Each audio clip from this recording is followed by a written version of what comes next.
If someone has solid analytic skills, what's the best path to becoming more strategic as a data scientist? Yeah, sure. And let me give you my TLDR maybe. Stop being the person who answers questions, right? For data scientists, let's call it a mid-level, what kind of common career traps are you seeing? So staying in the execution mode for too long, right, is probably the first in my list. The way I look at it is, people always think that, hey, I am doing good work.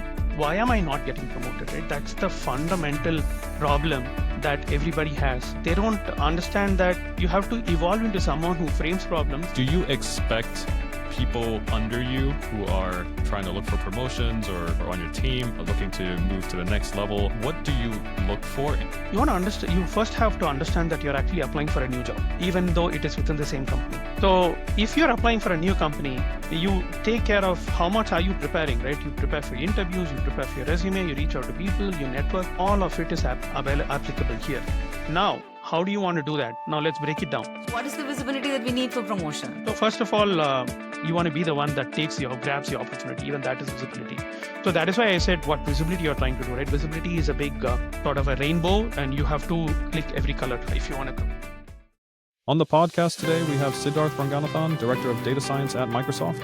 In this episode, we cover what constitutes good data science, how to become a strategic data scientist, identifying and avoiding common career traps for data scientists, key factors directors look for in promotions. Be sure to subscribe to Data Neighbor in your favorite podcast app and YouTube. Let's dive into our conversation with Siddarth Ranganathan. Hello everyone, welcome to Data Neighbors podcast with Hi, Shravya and Sean. In today's podcast though, we have Hi and Shravya, and we have here Siddarth Ranganathan, Director of Data Science at Microsoft. So glad to have you, Siddharth, and thank you so much for joining us today. Thank you very much for the warm introduction and a warm welcome, Shravya. Very excited to be in this podcast along with you and I. I've been really impressed with the other episodes that I've been watching you guys, and you guys are doing a great job. So again, thank you for having me in this podcast. That's awesome. Welcome, Siddarth. Awesome. So Siddharth, let's jump right in. Okay, so you have like a big team of data scientists under you. You have so much experience. You are like a director of data science in one of the biggest companies in the world right now has AI at scale. So in this context, with all this experience that you have, you might have worked on wide variety of problems at scale, right? So in this, with all this experience that you've gathered, what do you think, or what does a good data science mean to you? Yeah, I mean, that's a very interesting question. It's actually very fundamental to all of us, right, who are working closely with data. I would even go one step, right? It's not just with data science. To me, good data science is something, someone who's focusing their efforts towards decision, right? It's not about complexity. It's about impact, right? It influences what the business or the product does next, right? It starts with the right question. And it has to be scientifically thoughtful, not just technical, right? Yeah, it can be so technical, but as long as it is scientifically thoughtful. What it means is, rigor matters. Is it methodologically sound? Is it avoiding basic, overfitting? Or is it able to provide directional insights? Does it balance speed with substance, right? What good it is if you're going to take forever to complete an analysis that the business has been waiting for, right? It has to be rooted in context and empathy. So what I mean by that is it has to understand what is the business needing it, right? How do you want to tie your insights with the product teams is something that you wanna look for, right? And it also has to play well cross-functionally, right? You may be working closely with PMs, engineering teams, marketing.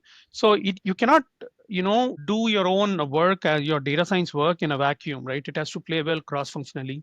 And lastly, it has to scale, right? So, and it's a mix of all of it. But, us as data scientists, we have to be having a sense of practicality as well. So, yeah. Can you elaborate on that practicality piece? I want to summarize after you say that, but I feel like what you just said there, good data science is basically a mindset almost. Yeah, absolutely. So I can give you an example. When in one of my earlier lives as a data scientist, right, where there was a hurricane, and then we had to do a quick experiment whether we wanted to see if the impact of marketing campaigns reduced because of hurricane, or did the impact of marketing campaigns reduce on its own, right? we could have taken forever to do the analysis. So what we did was we quickly analyzed the data set. We identified the test control matches, and then we actually came up with a very quick analysis within like 3 or 4 days, and then we gave a directional insight, which the business took it and they were able to guide the marketing team to make necessary changes, right? And then we went ahead and then we did a full-blown analysis and we gave much more detailed insights, right? So what I mean by practicality is the business is really in between. They are actually in the field. They are trying to move the business. They're fighting against the competitors trying to get dollars. We cannot we focus on the fact that we are going to drive. Right? Yeah, we have to be practical. We have to ensure that we're answering the business in the right time and we're able to provide with insights. And if it means that we have the liberty of time and you want to do a very robust analysis, yeah, go for it. So that's what I mean by a sense of practicality. Oh my God, this is like day to day for most of our data science, leaders, data science managers, trying to ensure that you have, I'm sure you have a team as well, Siddharth, and how you too from our experience together as well. When we have a team of data scientists, one, there's definitely people, we have PhDs in statistics and they're all about precision. They're like, it's impossible to, that causally tell that this is what is driving this. That's what this marketing, marketer is going to take away from this analysis. I don't want to do this. I want to do a causal model and then, showcase this because you show a correlation and they take it as a cause and effect. And that's what they're going to put in all their slides and they're worried about this, right? But then at the end of the day, if you take 6 months to come up with a causal model and you might not even actually come with a cause and effect even after that time, right? So sometimes coming up with something very simple, having a bunch of hypotheses that you want to go test and do an experiment with, and then decide is it actually causal or not, is so much better than going after these robust techniques. And this is something that I'm dealing with day to day in my current work and in my previous works as well. Yeah. Siddharth, I think that's so interesting. I've been to a few conferences lately, and you can't believe the amount of teams or people that I've talked to that don't quite get that balance yet. Like they might be leading teams, they might be working in teams, but then they're like, to Shravya's point, it's like, what do you mean that I can loosen my rigor here for the business? I can't. I need to get as rigorous as possible. So from that perspective, how do you balance speed and rigor and urgency and all of that? Yeah, I mean that's another great question, right? So the way I would go is, let's take it methodically, right? I would start with the decision, not the model, right? Before diving into the data, I ask, right, what decision will this analysis inform, right? And what is the cost of being wrong? Something that I will look for. And then I look for, what is good. I'll try to define what is good enough right from the start, right? It's better to set clear expectations with regards to what would we need to accomplish, right? And what is the acceptable sort of trade-offs, right, between accuracy and speed? If set clear expectations, whether it's confidence intervals or MDEs, right? And then what I also look for is build for reusability and not perfection, right? And also when I think of my team, I coach the team on trade-off thinking, right? What can we afford to cut corners without compromising our trust or impact, right? Those are things that I will look for. Lastly, I would also not forget to bring the stakeholders into the trade-offs, right? So when we are talking about urgency, we want to understand when we are trying to do something really quick, what is acceptable for them is, again, I will actually get a confirmation from them, right? Rather than unilaterally slowing things down in the name of rigor, I present options with regards to, how can we move fast with a directional confidence, or maybe wait for 2 weeks for a deep dive, right? So this builds mutual trust and accountability. And then, lastly, the most important thing I also maintain is I ensure that we, maintain a culture of integrity, right? Not having cherry pick metrics or biased experiment reads or misleading visuals and so on, right? So these are some of the things that I keep in mind, but at the same time, my rigor is basically start from what are we trying to solve, what is good, and then look for all the options that we have. You know what, Siddharth, that's such a great answer. What I picked away from this is, what's the cost of going wrong? I think people just don't know about this before and they enter solving the problem, right? Even myself, like I'm guilty of it too. In my previous experiences, you end up trying to solve for this, I don't know, remember you're trying to predict if someone has a cancer versus not, like someone's life at stake sort of a thing, versus whatever you're going to come up with is probably is going to help identify an experiment that the team wants to work on. It's probably a few engineering weeks and you probably get a learning from it anyway. That could be the other end, right? So knowing the cost of going wrong, I think that one line is literally comes out. I'm not saying the other parts of the answer is like is great too. The trade-offs and all of that comes from that. But I think if the one line for me, I would take that as one line, knowing cost of what what'll happen if things go wrong. Yeah. Because we always tend to focus on impact, right? We also have to look at, what is I often get asked in my current role, I often ask, what if you don't do a particular project? What are we losing? Are you clear on what are we losing? Why are you proposing, a project that you want to take up, and what is the impact, and what is and what are you what are you losing, or what are you not losing if you don't do it, right? So it's more like a 360-degree view. And I've been blessed, but when you say it, it sort of hits me too, to be honest. That's so I think cool. this reminds me. Hi, sorry to cut you off. So much to say. So, hi, remember, like when me and Sean, we were all very next door.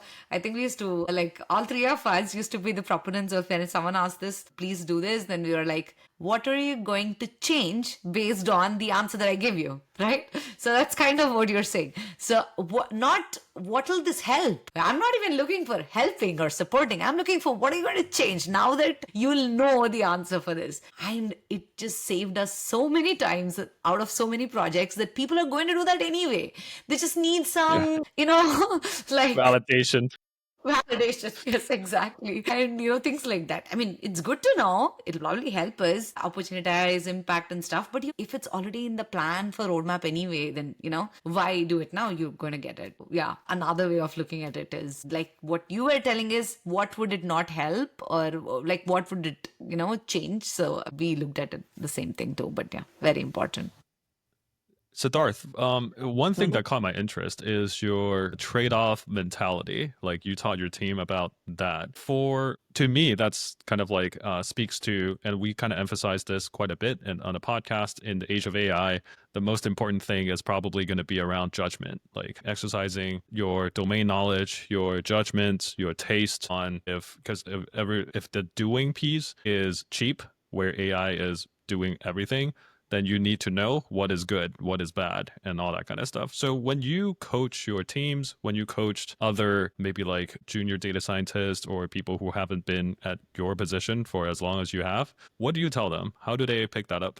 Pick as in how do they pick trade-off, or what is the exact question? Yeah, like how do they determine trade-offs? Like, hey, what's worth it, what's not? How do you draw the line? That kind of stuff. It's a fuzzy concept, right? Yeah, it has depth. How do you coach them into understanding? Because it's such a hard thing to make someone learn to, right? So learning trade-off obviously comes by practice, right? But you're asking me how do I mentor someone, right? So the way I look at thing is I start reframing trade-offs as normal, right? Not as problems. Right? There is no perfect answer. So first of all, I try to take the pressure out of people who are working on it, right? That, hey, you need to do this and there is a trade-off, or there is a sword hanging over you, right? If, every meaningful project has trade-offs, right? If it doesn't, you're probably not solving a problem. So it involves a trade-off. The way I look at it, I prefer to leverage like a simple, sort of a framework, right? First, I look for is speed versus rigor.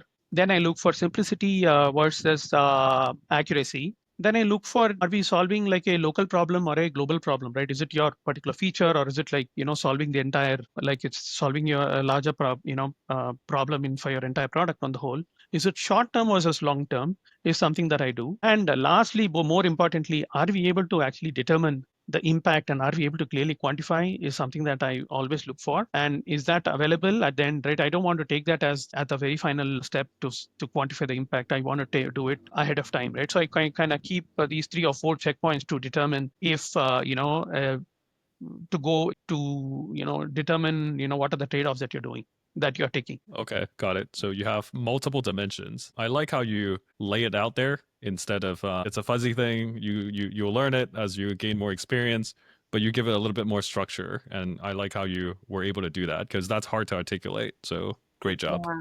Also, another thing, especially with younger professionals that I've seen, is just empowering them to thinking that, guys, you can make a decision. Like for them, what I've seen, the younger you are, even me actually, when I started out, you given a task, I'm supposed to do the task in the most perfect way possible, and I'm going to be judged on this, right? It's almost like they take every task as something they're judged on, then they have to do it. They're not supposed to say no, and all of that. Like to them, if they're the 4 boxes, the speed, rigor, they're like, as high a speed as possible, as much rigorous as possible. I think that's what they have in their head, especially when they're trying to impress, right? So just Yeah. letting them know that, guys, we can say no, we can present this as a trade-off, we can have a conversation, we can and then have this decision between you and a stakeholder together. It doesn't have to be if there's a task, you complete the task and you finish, and then that's when that's the outcome or the success. Sometimes success is saying no, sometimes success is doing it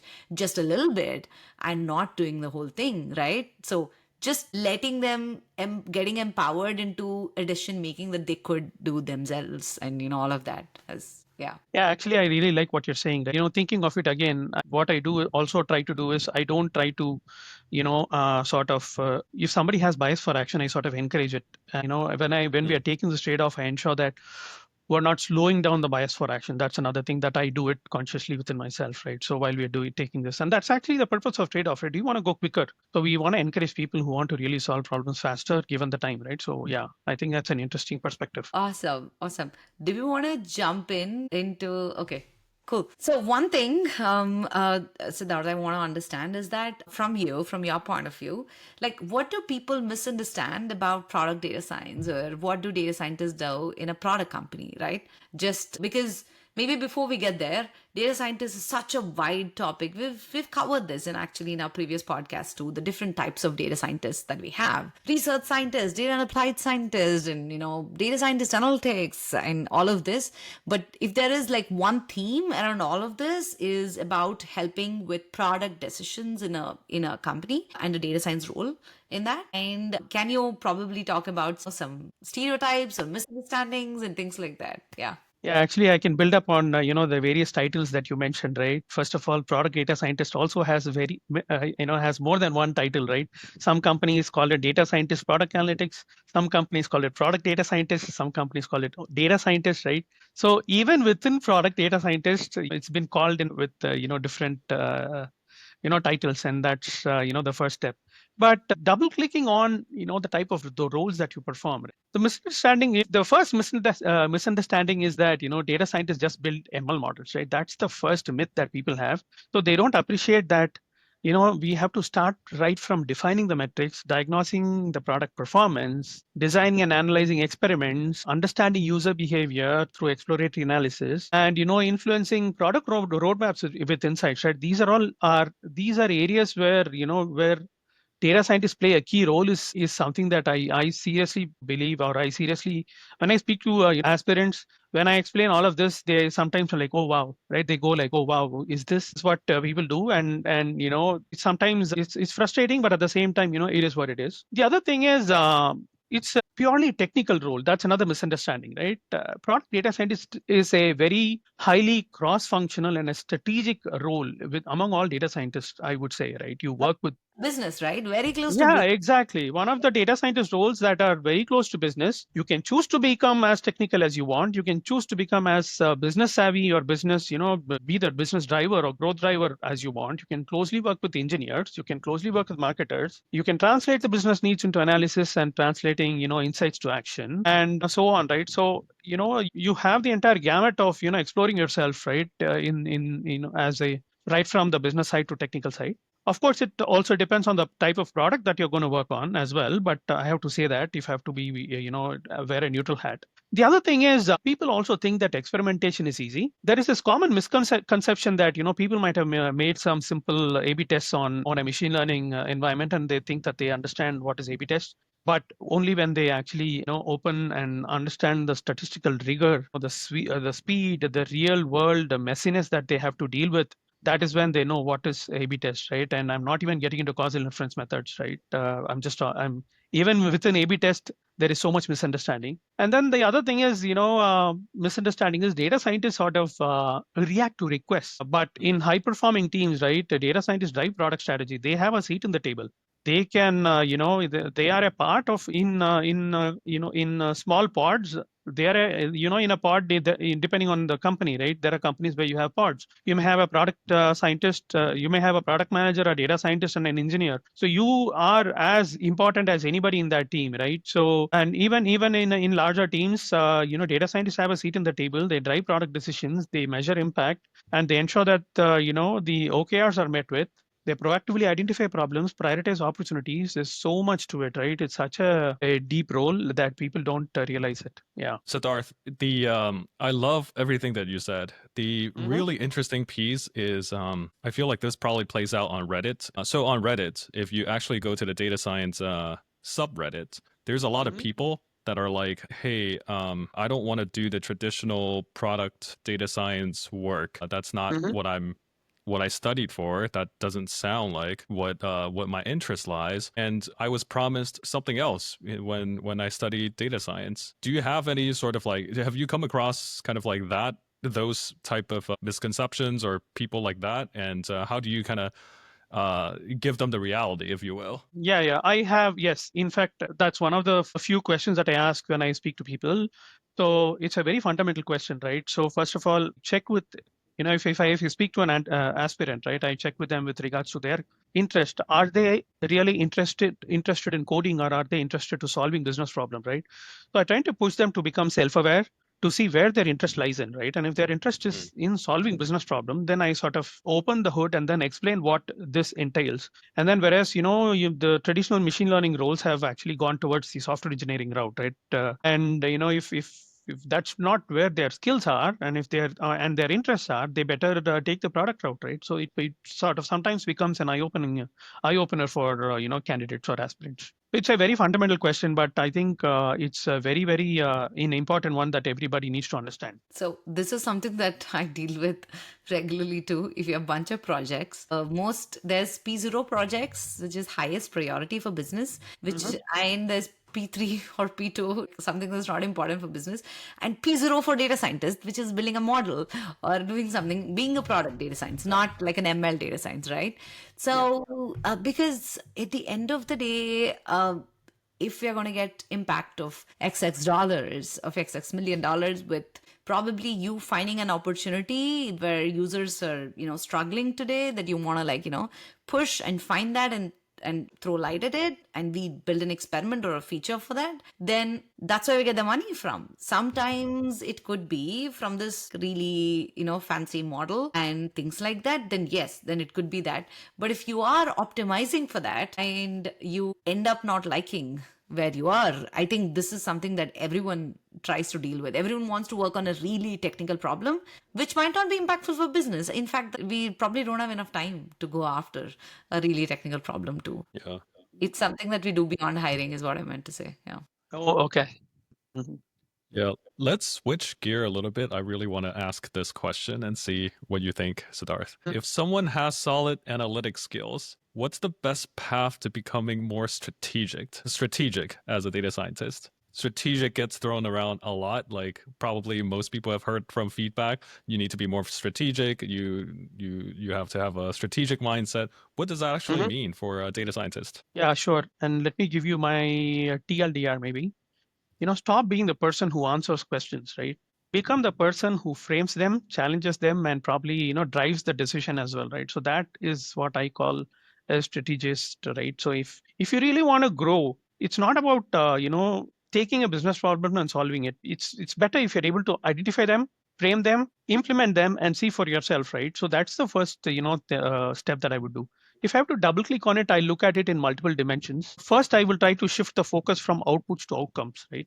I don't want to know, I don't care if your accuracy in prediction is 86%, but what is the outcome that you're driving, right? How did it change the product or a business trajectory is what I would look at, right? Did I deliver a dashboard, or did I deliver an insight is what I will look for, right? The second thing I'll try to look for is, get clarity on the business goals and product strategy, right? You can't be strategic without context. You'll have to read product briefs, you'll have to read OKRs, you'll have to read strategy docs. You have to ask PM, what's the biggest unknown that you're grappling with, right? These are things that I would do, right? It's not about solving problems always, or doing a cool model. You'll have to understand where the company's prerogative is and where they are focusing on.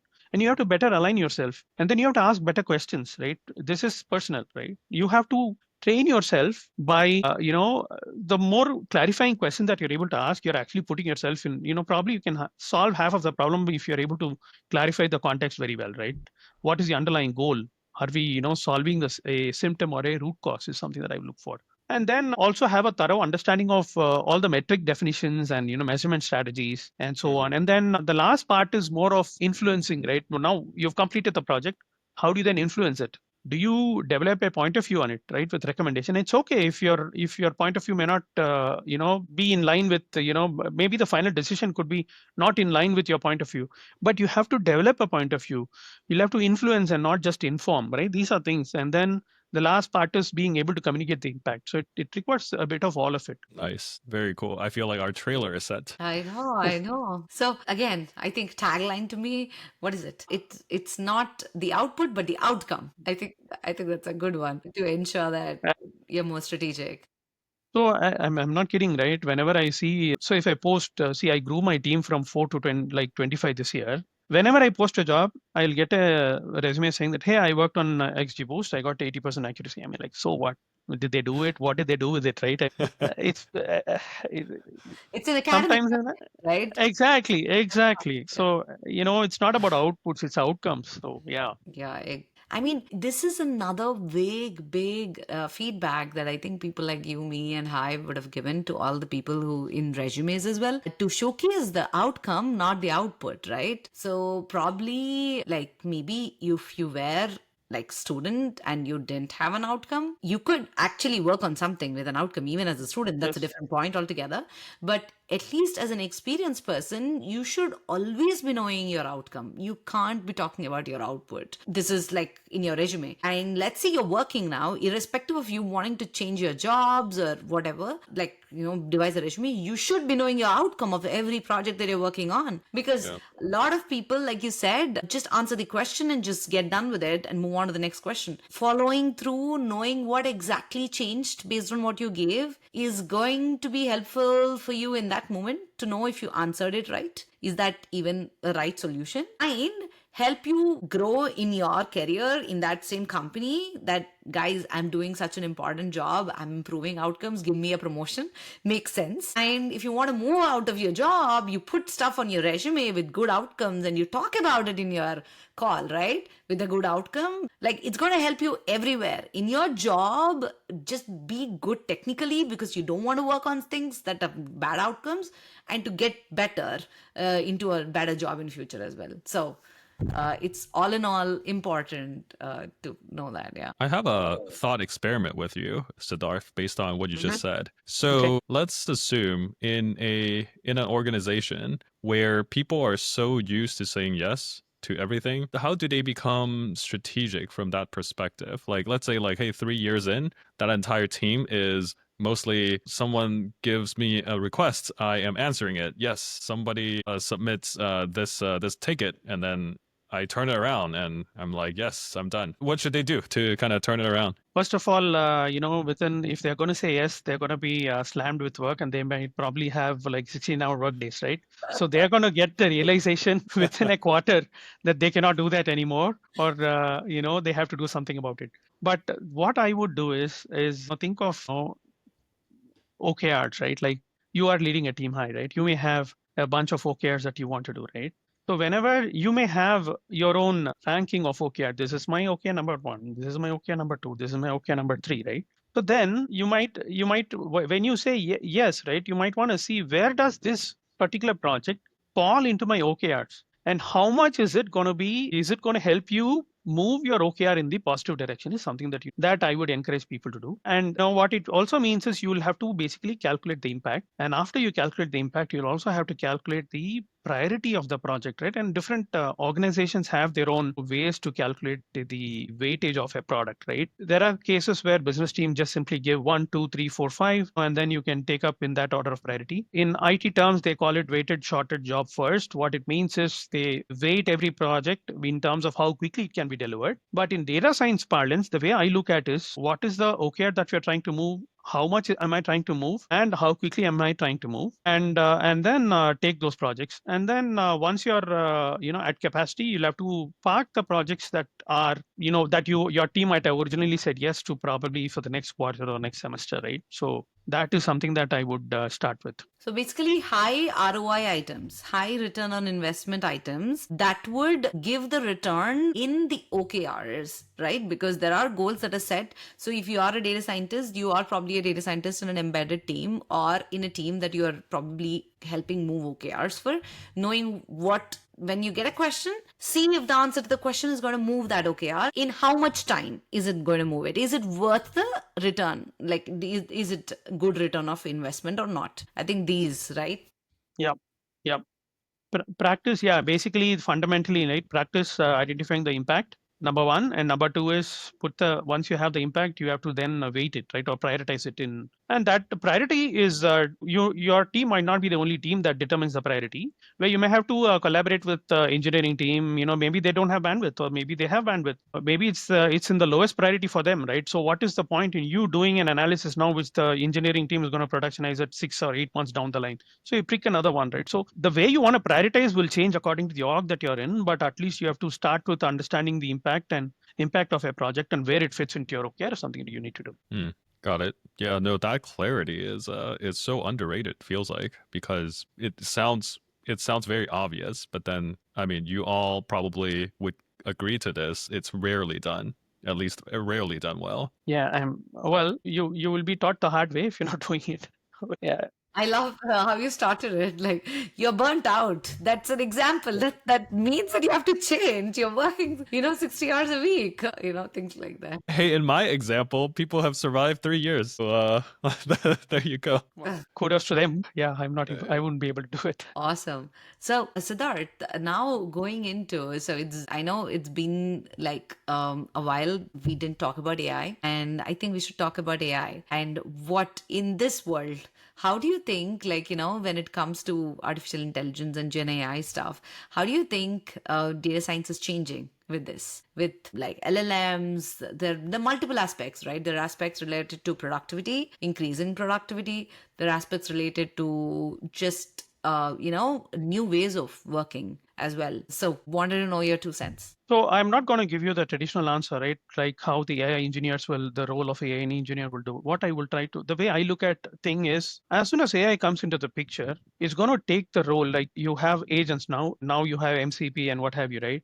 So as agents are evolving, we will move from explicability agents or simulation agents right now into role-based agents. That's the first step that I envision that was going to happen within the next probably year or 2 years, right? What I mean by role-based agent is you will have a market. You will create an agent or a bunch of agents that will help drive marketing decisions that a marketer might make or a capacity planner might make, right? So you'll have a capacity planner agent, or you'll have a marketer agent, or you'll have agent that will take any particular role, right? So those agents will become more popular, and companies will start creating role-based agents, and they will implement it. And the way I see is it's going to make the life of those people better, because they can focus on more strategic decisions in the short term. And in the long term, I think eventually AI will make the data scientists more understand the business much more, and it will make the product managers understand the data part much more.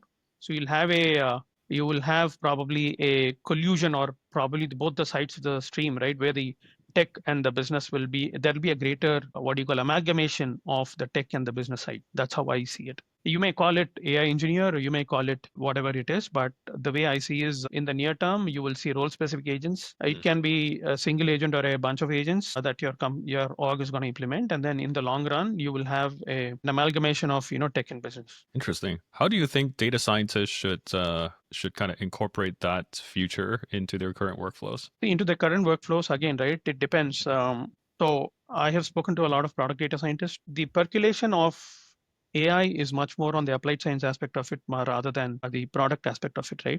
You will. I was talking to another product data scientist yesterday. So she deals with a product where they're rolling out AI features one after the other, right? to a product data scientist, or at least to her, she has to understand. So to her, the AI is actually a feature among all the other features, right? And she wants to ensure that this AI feature is going to increase the engagement of the product, is going to increase the retention of the user, right? So that's how they are measuring it. But whereas if you go to the applied science world, you have to be a lot more with understanding of agents, multimodal agents, or agentic systems, MCP, and so on, right? So the level of immersion that you have to do varies according to the type of role that you're doing. Got it. Yeah. Okay. Yeah, I think that's a good framing to think of it as hey, if you work on AI, think of it as a feature in itself that it may require certain newer skills, if you will. If you, for example, if you're trying to do evaluations, you better know how to write one, and you better know how to write a eval pipeline, that kind of stuff. But then otherwise, it's like think of it as another feature that you. Yep, you may have to write. Yeah, that's a great point. That you may have to write your own custom eval pipeline or define your own eval, or maybe you have to be cognizant of how can you improve the prompt quality to ensure that you have a better eval. That's something that you can do. But the immersion on the whole at a role level is sort of more on the applied science aspect of it, and it's better that you are ahead of the curve much more than product data science as of now. But I'm not surprised that eventually maybe product data scientists will start creating roles where they'll be able to determine the outcome of experiments, right? Maybe those type of agents could also come. I've not seen that as yet, but I won't be surprised if I see that. Right? I mean, if humans think with language and humans have all the knowledge stored in language form, then that's what everyone's worried about, right? Then all of that knowledge can be learnt by an LLM and can be, used by an LLM to answer. The only thing is knowledge today, if it's a bunch of lines, there's a lot of knowledge that you, me, I, and a bunch of us have reading between the lines that we do to answer a question, to solve a problem. That's what LLM probably is hardest to do. It has a lot more lines to read, but it's probably harder for it to read between lines because there's nothing for it to read, right? And the more we grab onto that reading between lines, I don't know if it's too vague of an answer, but yeah, I just think about that. Yeah. I mean, it's the same thing as like if you can write down that, like the read between the lines of like, hey, this is the surface level conversation. Here's what I'm really thinking. Like you spell it out, like LLMs is gonna learn it. Exactly. So I think that's when you get into the room, you probably LLMs maybe, right? With I think image processing, the multimodal things are going to change because if it understands body language, if it understands body movements, and imagine Zoom is getting like today's conversation can be transcribed with AI, right? And it can understand and give a summary. But what about it can understand when I probably, looked bored in a conversation, and did Shravya look bored with this answer? If it can understand that, if it knows the body language, that's when there's the next level about the reading between lines, reading body language. But there's like so much of context that humans gather through all of this, and at the end of the day, yeah, all the products are getting built for humans. Now that agents come in, the products will be built for agents too. But if the products are going to build for a human knows best about what they would like or not, because of this whole nuances that are still not captured in language. Yeah, cool, great. We have a really interesting section here that I really want to get into, which is getting promoted. Because you are a director at a really giant company and you've seen your peers, you've rose through the ranks at different places. Let's see. I want to ask every single one of these. Let me do that from the very first one. So career traps for data scientists. Let's call it mid-level. What kind of common career traps are you seeing? Yeah. Again, right, let me enumerate. I think I can think of more than 3 or 4, right? So let me see. So staying in the execution mode for too long, right, is probably the first in my list. The way I look at is, people always think that, hey, I am doing good work. Why am I not getting promoted, right? That's the fundamental problem that everybody has. They don't understand that you have to evolve into someone who frames problems, challenge assumptions, and drive strategy, right? Like what we saw earlier. So not just about doing good work, right? We'll have to define what is good work here. And that's the mistake that everybody make fundamentally, right? And again, to start with, mistaking, activity for impact, right? I built a model, I ran an experiment, and then I shipped a dashboard, right? So That's the activity. And because why? To my earlier point, your focus is on outputs and not outcome. And then over indexing on technical depth alone, right? I mean, if you just want to learn an ML technique to get promoted, I think you're you're knocking the wrong door. Then with regards to work setup, you don't want to be a solo player. Weak communication of impact, and also there are some underrated reasons that trap someone at the same level, which is basically getting too comfortable, which people don't realize it. And sometimes if you're not self-aware, you're just coasting what you're doing, and you're just coasting along. You probably are never going to grow up, right? And it's okay if you're if it's okay if you make a conscious decision. Maybe I'm doing my PhD and I'm okay doing at my current level because I need time for work and my work life balance, and I'm okay being at the level. That's okay. But if you're just comfortable because it's currently working, there is no need to change. You're going to be there forever. I love All right, I that. got it. What stuck at execution mode, right? Like, Yeah, if you see yourself that just executing, you'll probably keep getting good rating for your level Yeah. because you're executing really well. You might be really doing well there. But what about moving up? Moving up is all about changing things, asking, stopping people, asking, like, the curiosity, the questions, and changing things for the product. Yeah. absolutely. Following on that thread, now I'm really curious too. You are obviously, again, a director. So do you expect maybe like people under you who are getting, like trying to look for promotions or on your team, looking to move to the next level? What do you look for? And is there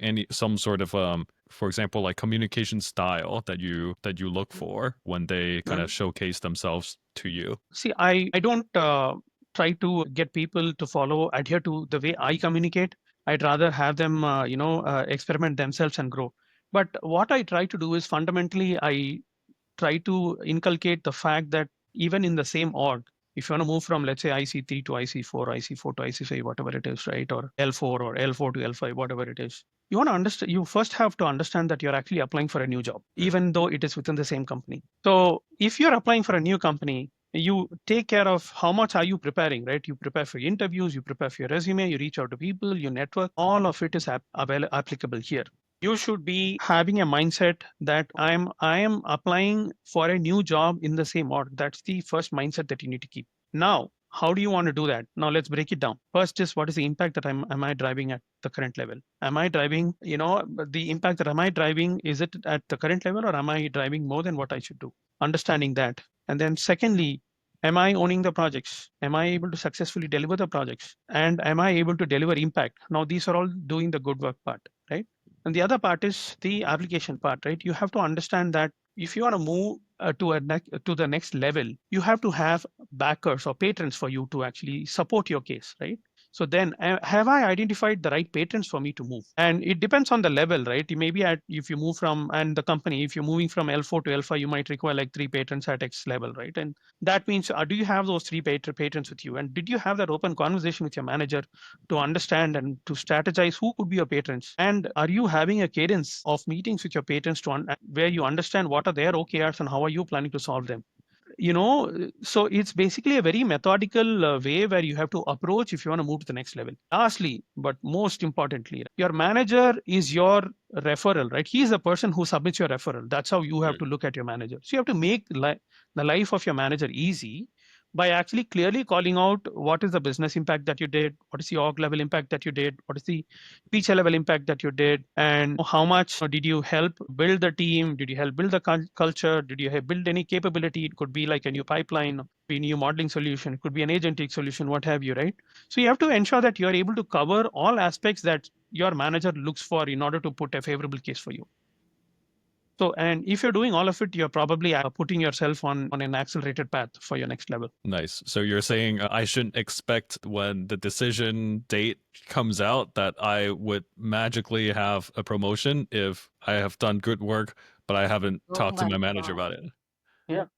So Yeah, many people do this. Yeah, yes. but people feel entitled, and that's what I see it. Yes. But sometimes I cannot, like, empathize with them, and I don't say that you're entitled, but I try to coach them, saying that, hey, this is how, and I try to walk them through. But people feel entitled, and that's the reality. But the smarter ones, adhere to all of, understand the ways and means to, grow to the next level. I mean, to be honest, a lot of people don't know about it until people tell them, right? And there have been so many people I worked with, and I myself thought about the same too, is your work should speak for yourself, right? It's also in the culture for some that be humble and, like your work will speak. All you do is focus on working hard. You'll get the results that if the work is good, all of that stuff. But guess what? That's not the case. You need to, and also actually another thing is, even if you think you're not ready, you should have a conversation about what should I do to be ready, rather than thinking that I don't think I'm doing the right work yet. Let me wait until I do the right work and I ask for it, and probably the next cycle I'll get promoted. No, you probably want to do that 2 or 3 cycles before you think you're ready, so that you exactly know what you need to hit to just get it at the right time. Because people have this guilty feeling, awkwardness to ask for it, and just being like, just forgetting about that it's okay to not do that, not like to think that you're not doing as a next level right now, but you can still go ask for it. What should I do? I think that's a very important thing. Yep, absolutely. Big, plus to that, plus to that. Related question then. What's a healthy way to grow visibility, since it sounds like that is pretty important in promotions? So let's define what is visibility, right? Are you talking about the work that you're doing, or are you talking about you as a person? What do you mean by visibility here? So What let's is the call it. Yeah, go, go go. for it. I was going to say, what is the visibility that we need for promotion? That's the visibility, right, Hai? Yeah. So first of all, like I said before, understanding your patrons, understanding who your patrons are, and understanding their needs, and ensuring that you're able to meet with them automatically gets 3 people who are going to vouch for you. Be that as it may, there are other things that you can do, right? Which are basically, other than that, you can identify forums where you can present your analysis, right? There are orgs like, for instance, Meta. They encourage people to actually, if you're an IC6, you'll have to have an org level impact. It's not sufficient if you have your own company level impact, right? It's not necessary that if you should have your impact at your own product level, right? So similarly, other companies have their own way of defining what visibility is. So basically, one is impact at various levels. From a personal standpoint, you'll have to also identify various avenues to create visibility, right? In my team, I ensure that I conduct monthly business reviews. So what I do is I encourage people to take turns and present their analysis to the senior leadership. By that way, they actually understand the business and they understand the impact that they're driving directly, because they're going to be asked tough questions from senior leadership. So visibility is on various dimensions, right? Understanding patrons, understanding what impact you're driving at what level, and then are you able to articulate whatever impact that you're doing at various forums? And then also, are you trying to, like, let's say if your org says, hey, let's move to agentic solutions more, right? You're now you are the agent for creating more agentic solutions, right? You want to be that. You want to be the one that grabs the opportunity. Even that is visibility. So that is why I said what visibility you're trying to do, right? Visibility is a big sort of a rainbow, and you'll have to click every color if you want to grow. I love that. Visibility is a rainbow, click every color. So many punchlines here. I So many know. trailer materials. This is Not going. by design. No, I'll tell you, this podcast is a set of trailers. Is it okay? Trust me, these are not ChatGPT. I don't know. You guys are very nice, to be honest, right? You're giving a very comfortable environment. Probably that's kudos to you guys. That's awesome. Nice. Yeah. To me, for the visibility, Hi, do you remember this? Hi and I were at next door before. And I remember Hi, I used to call it a roadshow. I've holded on to that keyword to Hi in my current company Nice. too. So basically, if you have a goal of presenting it to the CEO, it's like the highest visible area possible, the highest impact you could create, then you start at your team, a smaller team, and then slightly bigger team with the leaders and product managers. And so within the team, most trusted, they give you feedback, not what's not working. You could pause. You're working the first time you're presenting, so all the nervousness, jitter gets out a bit, right? And then one wonderful thing that happens with the roadshow is you gather FAQ. You gather all the frequently asked questions, and you might not have answers right then. You're like figuring out, pausing, and answering. But for the next one with product managers and in your like embedded team, you're prepared. Like your arms, you have more weapons to handle these questions, and then it keeps going, right? The more higher you Absolutely. go, the more you create the set of FAQ that you could answer any question. You have an answer right away. Yeah. Yeah, roadshow. Yeah, I like the term, right? Roadshow. It's a very common term, and you got to be ready to you conduct roadshows to ensure your own visibility, right? So basically, drive your own growth, right? Be your own agent for growth. That is visibility, right? From a personal level. Yeah. Yeah. So cool. Great. We're coming up on an hour. We like to ask this question to every single guest. What is the one most underrated skill of, I guess in this case, would be a data scientist? What is the most underrated skills of a data scientist?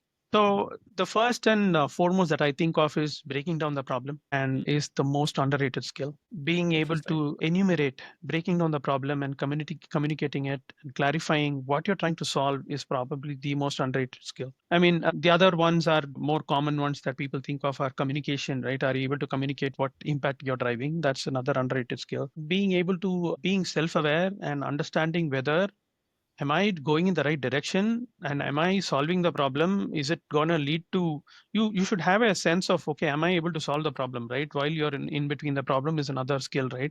What Oh, it yeah. also means is, yeah, so the main reason is you should be able to deal with ambiguity. And that's what I mean by breaking down the problem. Dealing with ambiguity and breaking down the problem is probably the most important aspects that people tend to miss. And people realize it when the problem is thrown at them, and that's when they get flustered, but it's something that people don't pay attention to at the start of they don't pay attention to solving it. Love that. I think that's when questioning the question also comes in. A problem's thrown at you, a question's thrown at you. Question the question like, why?